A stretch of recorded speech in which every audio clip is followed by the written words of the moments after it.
Sejam bem-vindos ao canal Histórias de Terror. Estamos quase chegando aos primeiros 1000 inscritos e se você não se inscreveu, nos ajude e acompanhe nossos vídeos. E não esqueçam de deixar seu like, que é muito importante. Nós agradecemos. Agora vamos às histórias.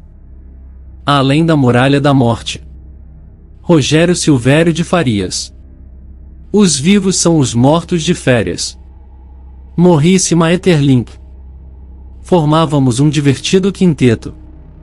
Éramos 4 garotos de 9 ou 10 primaveras, mais uma menina de 11, certa loirinha encherida de cabelos cor de milho, presos em 2 tranças. Naquele dia longínquo de nossa infância, íamos todos alegres, cada um de nós montado numa bicicleta, seguindo por uma estrada da cidade onde morávamos. Pedalávamos alegremente. Nossas bicicletas eram, em nossa imaginação infantil, corcéis mágicos, velozes e indóceis, nos quais galopávamos pelas planícies da mais lampeira das liberdades. Misturávamos a imaginação com a realidade. E se um dia tivéssemos que morrer, pensávamos, certamente morreríamos montados em nossas bicicletas, símbolos maiores de toda a nossa liberdade menina. Mochila em nossas costas, cheia de mantimentos, como dizia o rolha de poço, o gordinho da turma, coisas compradas na venda azul do seu quequé, em garrafas de gasosa, balas de banana, balas 7 Belo, barras de arroz caramelado, pirulitos Zorro. Ai, meu Deus, que delícia, que saudade da infância saborosa. Estilingue pendurado no pescoço, bolas de gude e pelotas de barro endurecidas ao sol devidamente guardadas numa meia velha que servia de saquinho, guardadas como munição para a caça de passarinhos no mato, lá nos sopés dos morros azuis que circundavam a cidade. Era um dia ensolarado de estio, eu me lembro. Uma brisa suave beijando nossos rostos, como se fosse uma fada bonita e invisível, aliviando o calor. Seguíamos fazendo curvas, mofando um com o outro. Passamos por um vendedor de laranjas, numa barraquinha nas margens da estrada do bairro de Congonhas, o negão das laranjas cravo, um negro folgazão, sempre com um sorriso largo no rosto. Gritamos a ele que queríamos algumas laranjas para chupar durante o passeio até o rio onde iríamos nada, naquele ano de 1974, num tempo tão distante que não volta mais, a não ser em reprises inesquecíveis do cinema da memória. Laranjas que devoraríamos todos juntos, durante o percurso, impregnando nossas mãos com o cheiro forte da fruta, fazendo guerras de cascas, atirando-as uns nos outros em batalhas memoráveis que não matavam nem feriam, apenas divertiam. O negão das laranjas cravo pegava nossas moedas, escondendo-as rapidamente no bolso da calça. Depois catava as laranjas do grande balaio, colocando-as em saquinhos amarelos, em forma de rede.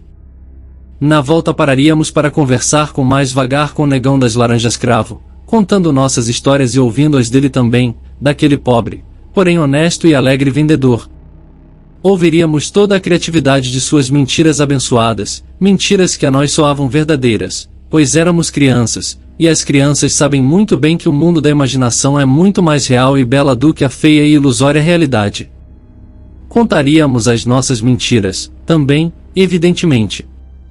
A nossa turminha era composta por um certo mulatinho, o Salmonella, que ganhará este apelido durante uma aula de ciências, na escola básica Derbal Ramos da Silva, Rapunzel, a loirinha virago das tranças de ouro, sempre atrás da gurizada, mandando neles, na maior parte do tempo, o Kung Fruta, um guri que tinha traços asiáticos, eu e, finalmente, o gordinho rolha de poço.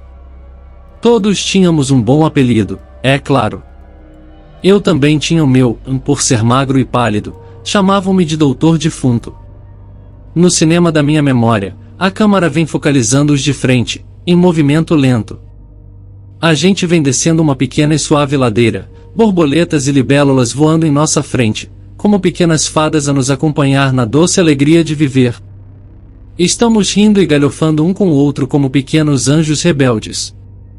Logo adiante há uma curva fechada. Depois dela, às margens da estrada, uma capoeira grande, onde colheríamos amoras pretas e engás maduros. Não percebemos o velho caminhão vindo em velocidade, como um gigantesco dinossauro de metal.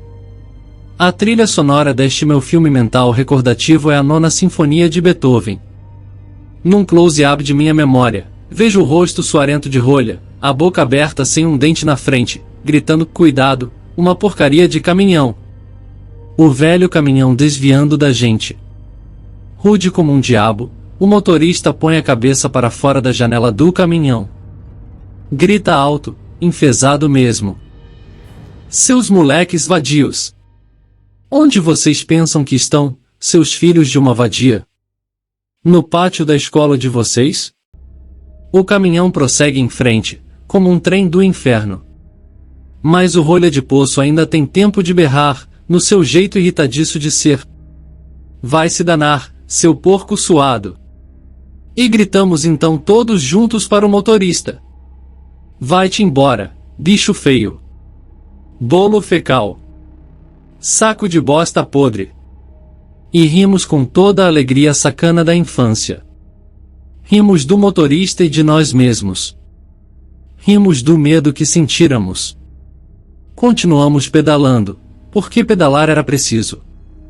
Uma outra curva, agora. Ficamos atentos.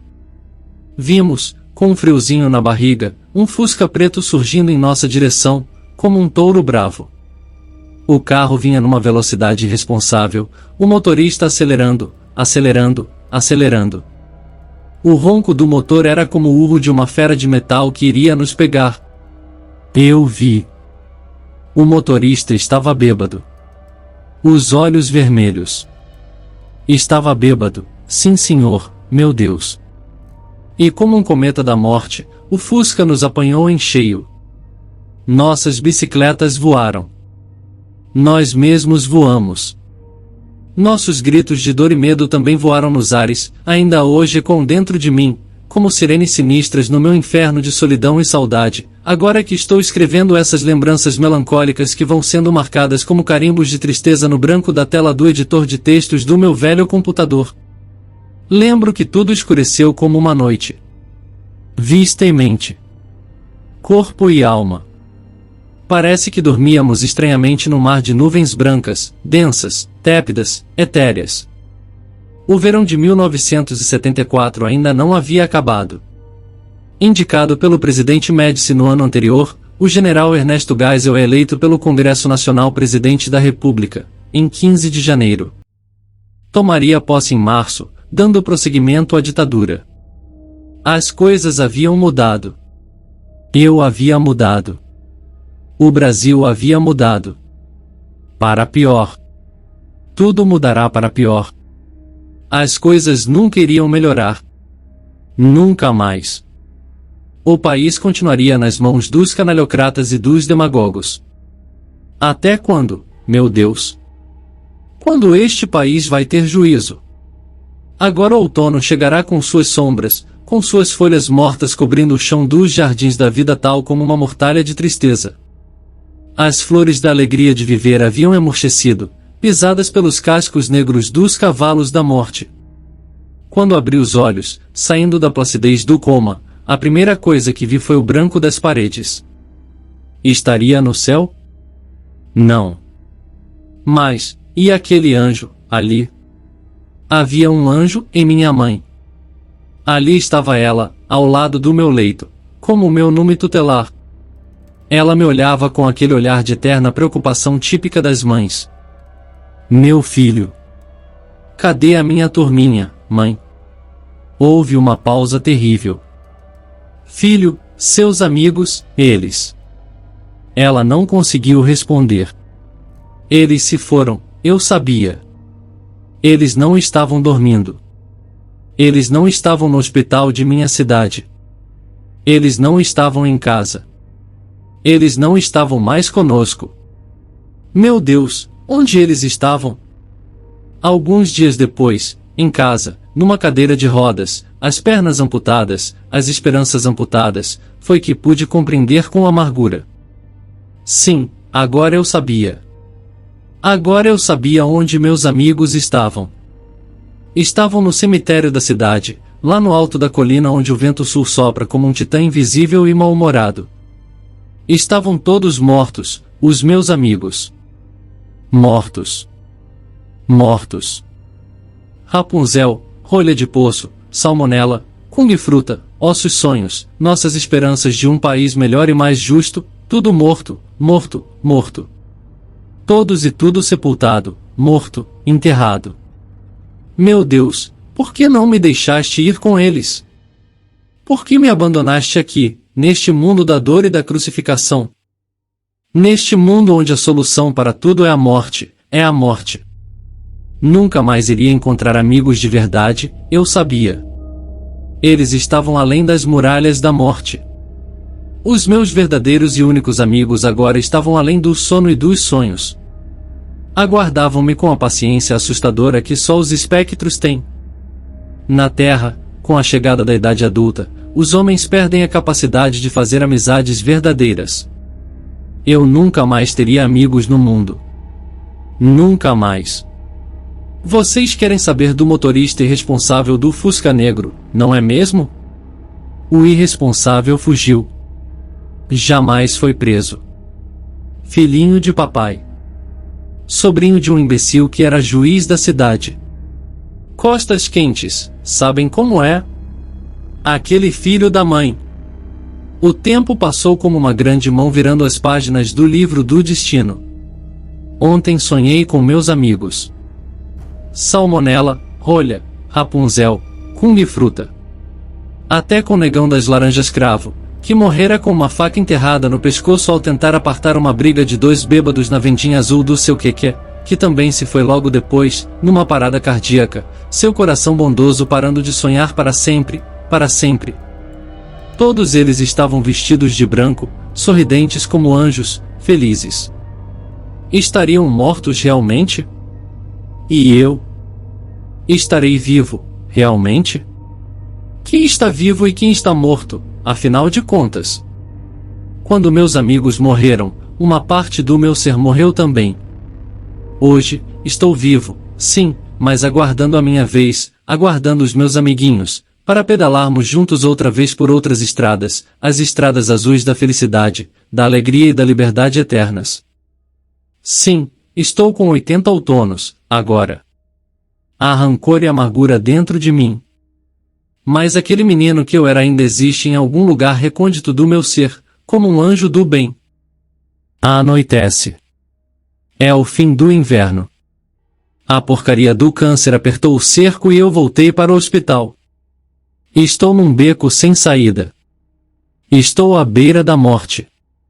Estou de volta ao hospital. As paredes ainda estão branquinhas, branquinhas. Aquela pequena rachadura em forma de raio ainda está ali. Contudo, minha mãe não mais está ali para me consolar. Ela se fora, para sempre, para sempre. Adormeço por um instante. Estou quase nas vascas da agonia. Meu espírito deseja a libertação. Um anseio de saber o que há além da muralha da morte. Estou no fim. Quem apagou a luz? Deus, não me deixe no escuro, ainda tenho medo do bicho-papão. De repente um raio de luz cobre meu espírito de esperança como um manto cálido. Agora eu posso vê-los. Ali estão eles, todos eles. Minha mãe está ali também. Minha avó Idalina está ali. Meu vô Laurindo também. O sorridente negão das laranjas cravo. Seu queque da vendinha azul. Até meu cachorrinho Duque, morto quando eu tinha 7 anos. Rapunzel, Kung Fruta, Salmonela, Rolha de Poço, estão todos ali. Eles conseguiram atravessar a muralha da morte. Não há mais dor, física ou moral. Agora eu tenho pernas novamente. Há só a aura da felicidade, da alegria, da paz, do amor. Estou feliz outra vez, ao lado deles, dos meus amigos verdadeiros, os mortos. Era o primeiro dia de primavera no mundo dos vivos. E era também um novo amanhecer. Uma história de bruxas. Ângelo Breia. Aquele ano, como todos os anos, celebramos a noite de consoada em casa dos meus pais, onde acostumava reunir-se toda a família. O nosso filho, que acabava de celebrar o 2º aniversário, foi o centro de atenção de todos. A verdade é que o jantar foi como de costume, agradável e abundante, aproveitando para falarmos dos nossos parentes e amigos. Essa foi a primeira ocasião em que meu irmão mais novo falou da doença da nossa prima Maria Teresa, a que curiosamente era também a minha afilhada, uma rapariga de 17 anos cujo aniversário se celebrava em 31 de dezembro. O motivo de que nos referíssemos a ela foi porque se dizia que a sua saúde se tinha visto afetada ultimamente por um forte abalo. Pensei que podia tratar-se de uma gripe, que neste ano tinha sido bastante virulenta, já que eu mesmo a tinha padecido na primeira quinzena de novembro, chegando a guardar um par de dias de repouso. Meu irmão insistiu em que não era uma gripe e que o meu tio José, o pai da rapariga, tinha lhe dito que os médicos não sabiam explicar de que se tratava. A aldeia na que vivemos chama-se Oroso, na freguesia de São Martinho de Oroso, e, ainda que o município leve o nome da nossa aldeia, chegando em ocasiões a residir nela a Câmara Municipal, a verdade é que a vila mais povoada é Sigueiro, na estrada de Santiago a Corunha, onde se encontra a famosa ponte que sobre o Tambre mandara construir Fernão Pérez de Andrade, o Bom, e no que houve grande luta na época da Revolução Liberal de 1846, que conheceu o meu avô. Como vivemos numa aldeia que não ultrapassa os 200 habitantes, as nossas casas encontram-se muito perto as umas das outras. A minha está na margem esquerda da estrada, a olhar da parte de Santiago, e chega-se a ela descendo por um caminho enlameado a maior parte do ano, que se abre mesmo ao lado da igreja de São Martinho, em cujo pequeno cemitério foram enterrados desde sempre os nossos mortos. Para chegar à casa do meu tio apenas devemos cruzar a estrada, por onde chega a diligência da Corunha. Como o dia do aniversário da minha afilhada estava perto, ao nascer o novo dia, que era o de Natal, depois de realizar as tarefas próprias da estação, decidi passar pela sua casa para comprovar como estavam as coisas. A porta de madeira estava fechada e tive de bater várias vezes antes que me abrissem. Quando falei com o meu tio José e perguntei pela minha afilhada, a resposta e tom de voz não deixaram lugar a dúvidas. Parecia que a rapariga tinha desmelhorado muito na última noite e que estavam começando a ficar sem esperanças. Por essa razão entrei para vê-la. Como conhecia bem a casa, não tive problemas para dirigir-me ao seu quarto, que fica no andar superior, ainda que antes estivemos conversando um bocado à lareira, matando a fome com um pouco de queijo e pão e bebendo um copo de vinho do país. Quando comprovei o estado em que se encontrava a rapariga, o meu coração sofreu uma grande impressão. Tinha 17 anos, ainda na flor da sua juventude, e parecia que lhe caíram em cima todas as calamidades do mundo. E dizer que não havia um mês tínhamos ido com ela à feira da Foca Velha, em Sigueiro, onde ainda se encontrava perfeitamente de saúde. Era tal a sua palidez que parecia meio morta.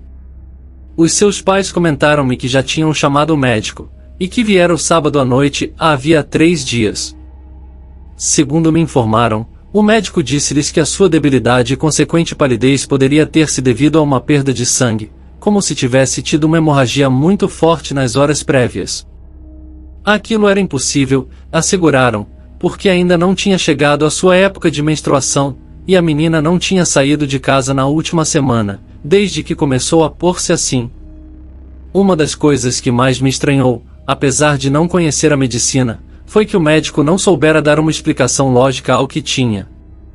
E o mais curioso era que a menina não deixava de rascar-se o dorso da mão, entre o polegar e o indicador, onde tinha uma pequena inchação, como se a tivesse picado um mosquito. É possível que a tenha picado um mosquito ou uma mosca, informou-me o seu pai. Esta noite havia uma mosca muito grande negra no seu quarto quando vim vê-la, a dançar à luz da lua. Seriam 2 da manhã. Como não queria fazer ruído, abri a janela e a mosca saiu voando quase ao instante. Foi bom, porque assim não tive de fazer ruído e acordar a minha filha. Só de manhã me dei de conta da palidez do seu rosto. E é curioso, parou um momento, como se estivera a pensar para si, ontem de noite quase estava bem de tudo, e mesmo chegou a levantar-se um bocadinho. Mesmo chegamos a crer que já se estava recuperando. Uma mosca? É curioso! E exclamei. E é que um momento antes tinha visto uma mosca preta e grande pousar-se no vidro da janela pelo lado de fora, seguramente atraída pela luz de um candeeiro que tínhamos acendido para entrar no quarto e que agora repousava sobre a mesa de cabeceira. Neste mês os dias eram tão curtos que quase tínhamos que estar todo o tempo com luz artificial, mesmo agora que era dia, e isso devido às imensas nuvens cinzentas que toldavam o céu, assombrando o todo. Não obstante, se tiveres alguma pergunta a fazer, acrescentou meu tio, o médico ficou em vir hoje, na diligência que esta tarde sai de Santiago, e assim poderá dar-nos razão do que está a acontecer.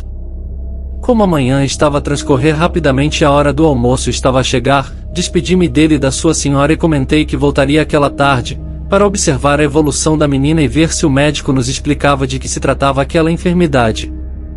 Dirigi-me ao forno, que fica quase ao lado da casa do meu tio, para comprar um pouco de pão.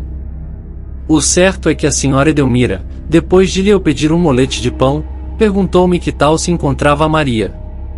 Ainda que não tivesse interesse em que os nossos assuntos andassem em boca da gente, como parecia que o caso era já sabido, e como a Edelmira era uma mulher entrada em anos e com muito mundo, decidi dar-lhe umas indicações de como tinha visto a rapariga.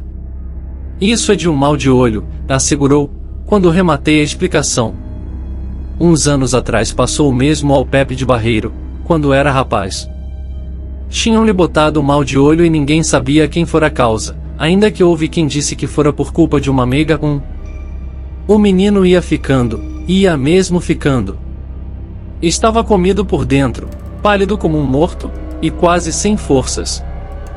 Foi por isso que sua mãe o levou ao São Pedro Mártir, em Belvis, lá em Santiago, e como a coisa se não arranjava, tiveram de chamar a mesinheira Doisa de Sigueiro, que ao final conseguiu pôr as rodas nos seus eixos. Se tendes algum problema assim, ide à sua procura, ainda que creio que morreu. Chamava-se Josefa da Fonte, e agora parece-me que é a sua filha que atende os doentes.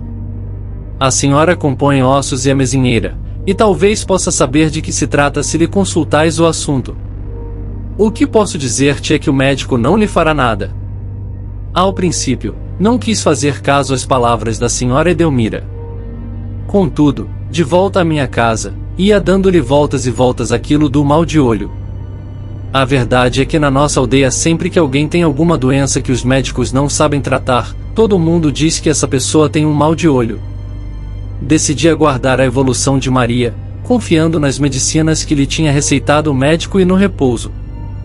Porém, quando aquela tarde voltei pela Praça do Conselho, onde fica a padaria, entrei para falar novamente com a Edelmira e fazer-lhe algumas perguntas que não deixavam de rondar minha cabeça. Aguardei a que não estivesse ninguém dentro para entrar. E isso do mal de olho, como se pode solucionar? Ela pôs cara de sabê-lo tudo, como se por dentro já aguardasse a que eu lhe fizesse esta pergunta. O melhor é não termos de chegar a esse extremo, por isso eu ando sempre com um alho na algibeira e com uma estampa da Virgem do Rosário, que é muito milagrosa.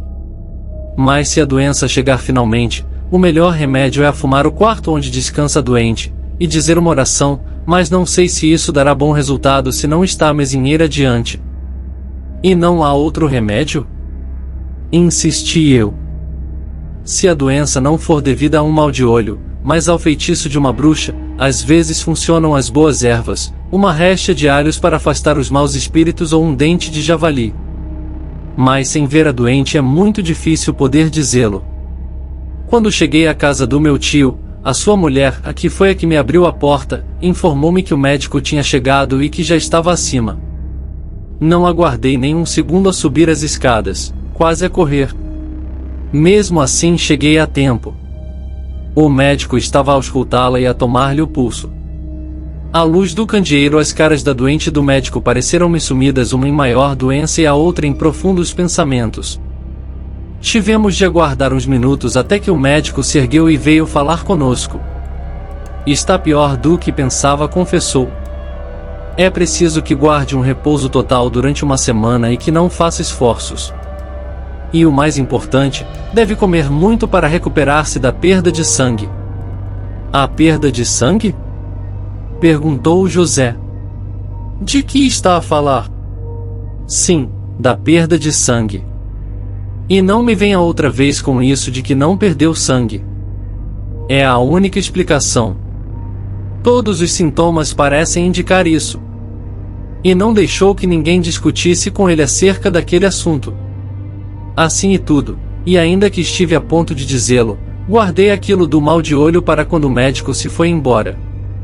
O meu tio não quis acreditar ao princípio em nada do que eu dizia, negou-se em redondo a encarar minimamente a questão. Chegou mesmo a ser desagradável e por isso não fiquei muito tempo na sua casa antes de apresentar as minhas desculpas e voltar aos meus assuntos. 2 dias depois, a hora do pequeno almoço, e nada mais ter saído o sol de dezembro, frio e duro, entre aquelas nuvens escuras como uma tumba, chamaram com força à nossa porta. O menino ainda dormia, mas eu e a minha mulher estávamos já acordados e vestidos havia tempo.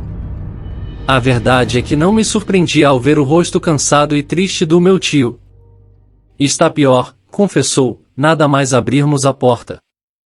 Estes 2 dias pareceu ir respondendo bem ao tratamento, mas hoje de manhã parecia completamente morta. Quase nem alentava. Tive de dar-lhe à força uns goles de aguardente antes que começasse a alentar de novo, muito lentamente. A minha mulher está com uma crise de nervos, e já nem sabemos que fazer. Pensei no que me disseste e quero que venhas comigo a Cigueiro. Tenho prontos uns cavalos. Estão aqui, à porta, e sinalou para 3 cavalos que estavam à esquerda, movendo-se nervosos entre a lama. E por que 3 cavalos, se somos 2? Perguntei. É por se a mesinheira decide vir conosco, respondeu. Não quero que ponha a desculpa de que é longe e que não quer vir a pé. Talvez seja o momento de falarmos com o senhor cura. Hoje vai celebrar missa às 10 da manhã, e interrompi. Talvez o problema de Maria seja mais dessa índole que assunto para uma mesinheira. Já falei com ele, replicou. Quando lhe contei ontem os sintomas que apresentava a minha filha, decidiu passar por casa. Aproveitou para confessá-la e para dar-nos uns conselhos. Parece que, ainda que não o diga explicitamente, também ele tem a impressão de que há algo maléfico neste assunto. Assegurou-me que podíamos contar com um pouco de água benta, por se queríamos rociar o seu quarto com ela. Eu, sem hesitar, aceitei ao instante. Colocaste água benta no quarto de Maria? Perguntei eu, ainda algo incrédulo. Ainda não, mas farei esta mesma noite, confessou meu tio. Disse que me oferecerá água benta, mas ainda não passei pela igreja à sua procura. Iremos agora, de caminho. Talvez a mesinheira saiba que fazer com ela. Se nos damos pressa, talvez possamos estar de volta antes de cair a noite, tendo em conta que temos que chegar a Cigueiro, procurar a mesinheira, convencê-la e trazê-la conosco. Não houve mais que falar. A verdade é que em dezembro o único trabalho no campo é o de cuidar os animais, e disso podia ocupar-se hoje a minha mulher. Em realidade, chegamos de volta quando a tarde estava a cair, e isso apesar de que Cigueiro fica bastante perto de Ouroso. Só há uma longa reta de várias milhas, acompanhada por grandes carvalheiras a ambos os lados da estrada, com uma pequena colina que ascender ao final. Depois é tudo a descer em direção à ponte. Demoramos mais tempo em encontrarmos a casa da mesinheira do que supunhamos. Sabíamos que a sua mãe se chamava Josefa da Fonte, mas ainda não tinha morrido. Era uma anciã de mais de 90 anos, que ainda conservava algumas das qualidades que a fizeram famosa nas redondezas. Foi aí aonde nos enviaram num princípio. O problema é que a sua filha não vivia já com ela.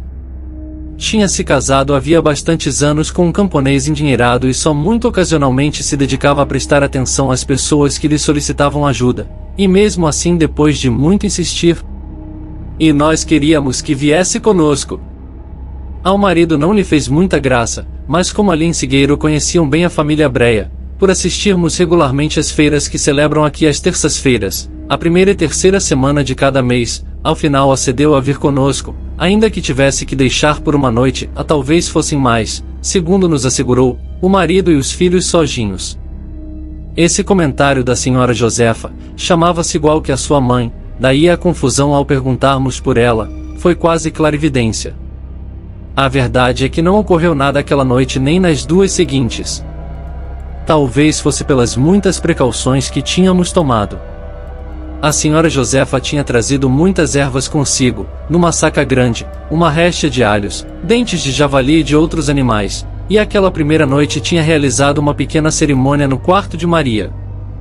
Acenderam uma pequena fogueira aos pés do leito em que ficava a rapariga e salmodiaram uma oração entre dentes enquanto o fumo cobria a menina.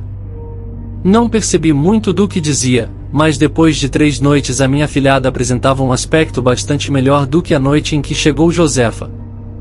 A mulher do meu tio dizia que era pelos remédios que nos dera o médico e o meu tio que era pelos da mesinheira. Talvez os dois tivessem razão, pensei eu para mim. Chegamos à noite do 31 de dezembro. O aniversário de Maria Teresa foi quase animado, tendo em conta as circunstâncias. A senhora Edelmira trouxe uma torta de amêndoa, que encomendáramos para a ocasião, e mesmo vieram vê-la algumas amigas e alguns dos nossos familiares, entre eles a minha mulher com o meu filho. Quando as sombras do lusco-fusco começaram a adensar-se e a noite cobria já a terra, Josefa chamou-nos a um lado para fazer-nos uma pequena confissão. Hoje é a noite de São Silvestre. Uma noite estranha na que alguns acreditam que as bruxas se reúnem em conciliábulo. Já sabeis o dito. Precisamente esta noite a bruxa que tem estado atacando a rapariga tentará fazer uma última tentativa. Se conseguir o seu propósito, Maria Teresa morrerá e ela poderá apresentar-se esta noite perante o seu amo com uma grande conquista. Por isso tendes que estar bem atentos. A bruxa pode entrar em casa cruzando os ares, transformada em mosca ou em qualquer outro animal, ou arrastar-se pelo solo convertida num rato. De qualquer maneira, devemos estar atentos e não adormecer. O cheiro do alho e uma taça de café poderão manter-nos acordados. Se a bruxa, apesar das nossas precauções, consegue entrar em casa, é possível que se pouse no corpo de Maria. Só são necessários uns instantes e a menina morrerá. Por isso devemos berrar forte nesse mesmo momento, em São Silvestre, meigas fora, e lançarmos-nos contra ela para matá-la. No caso de que hoje não consiga entrar em casa, a menina estará livre por agora, porque até o dia de São João a bruxa não fará uma nova tentativa. Eu vou munir-me com um ramo de aveleira, que, segundo consta, é a melhor defesa contra as bruxas. A noite transcorreu como tinha dito Josefa. Estávamos os 3 sentados, no quarto da menina, que parecia ter um sono agitado. As horas progrediam no relógio que se encontra no dormitório do meu tio, no andar de abaixo, e chegavam apagadas aos nossos ouvidos. Chegavam apagadas, mesmo assim ia se aproximando lentamente a meia-noite do dia de São Silvestre. Ocorreu o que nos tinha avisado Josefa. Embora estivéssemos envoltos em sombra, tivéramos a precaução de termos acendido uma lanterna furta-fogo, dessas que podem dar luz no momento desejado. O cheiro era suave, mas ainda assim bastante perceptível. Quando o relógio marcou 11h30 tentei prestar ainda uma maior atenção. Só uns minutos depois ouvi à minha direita esse ruído característico que fazem as moscas ao mover as asas. O ruído vinha da porta interior, que dava ao corredor que levava ao andar de abaixo. A mosca passou roçando meu cabelo e se dirigiu ao leito onde Maria Teresa se agitava em sonhos. Ao instante cessou o ruído das asas. Ainda assim a mesinheira demorou uns segundos em dar luz à lâmpada, e esse tempo pareceu-me quase interminável. A tensão ia subindo no meu coração e estive a ponto de berrar. Graças a Deus não tive de aguardar por mais tempo. Quando se acendeu a luz vi a mosca pousada no pescoço da minha afilhada. Era uma mosca grande e negra, com uma cabeça horrível de cor verde azulada. Por um segundo tive mesmo a impressão, no jogo de luzes e sombras da lanterna, de entrever desenhada na parede branca do fundo, uma figura humana, escura e como embrulhada sobre si mesma, que se debruçava sobre o corpo da menina. Josefa e o meu tio berraram aquele São Silvestre, meigas fora, que tínhamos aprendido. Eu fiz o mesmo, um segundo depois. A mosca foi apanhada de imprevisto. Por isso, quando ergueu o voo, pareceu ir completamente desorientada até que bateu com a parede, voando em círculos a uns centímetros da pedra coberta de cal. Nesse momento o ramo de aveleira foi arremessado contra a mosca, que ficou machucada na parede. Quando a mesinheira retirou o ramo da aveleira, todos vimos horrorizados como uma pinga de sangue vermelho escorregava pela parede de cal, como se tratasse da primeira pincelada de um pintor numa tela ainda não preparada. De manhã a minha afilhada estava bastante melhor, e ainda que tivesse que guardar repouso durante uns dias mais, o médico, a que veio outra vez vê-la, 2 dias depois, assegurou que se encontrava perfeitamente de saúde, e que mesmo poderia começar a dar algum passeio, quando assim o quiser. O mais estranho é que, segundo me disse a senhora Edelmira, na aldeia de Pinheiro, na paróquia vizinha de Santo Tomás de Vila Romariz, foi encontrada morta ao dia seguinte ainda no seu leito, uma mulher entrada em anos, de quem muitos asseguravam que se tratava de uma meiga chuchona Tracy e que sempre gostara de se intrometer em assuntos que não eram os seus, sem deixar de falar mal das pessoas, metendo cisâneas entre amigos e fazendo com que toda a vizinhança andasse pelejada. Há também os que dizem que ela fora que causará o mal de Pepe de Barreiros, e que se vira misturada na morte de 2 crianças, uma de Rial e a outra de Castro, na sua mesma paróquia. Josefa, a mesinheira, não quis cobrar-nos nada, apesar de lhe insistirmos nisso, e só aceitou levar para os seus 2 filhos umas guloseimas que lhe preparou a senhora Edelmira e a minha mulher. Na nossa família, quando se fala do caso, e sempre que passamos pela ponte de Sigueiro, há sempre alguém que lhe conta o conto às crianças, como eu faço agora contigo, meu filho. Ângelo Breia, escritor galego nascido em Santiago de Compostela, é membro da Academia Galega da Língua Portuguesa e professor de Língua e Literatura Galegas. Como se vê do conto acima publicado, Breia escreve em galego, codialeto do português, empregando as regras do Acordo Ortográfico da Língua Portuguesa de 1990. É autor, dentre outras obras, das coletâneas Lembranças da Terra através, Santiago de Compostela, 2014, e Nos Vales do Mariner e outros relatos em Proset, Conunha, 2021, com a apresentação de Paulo Soriano.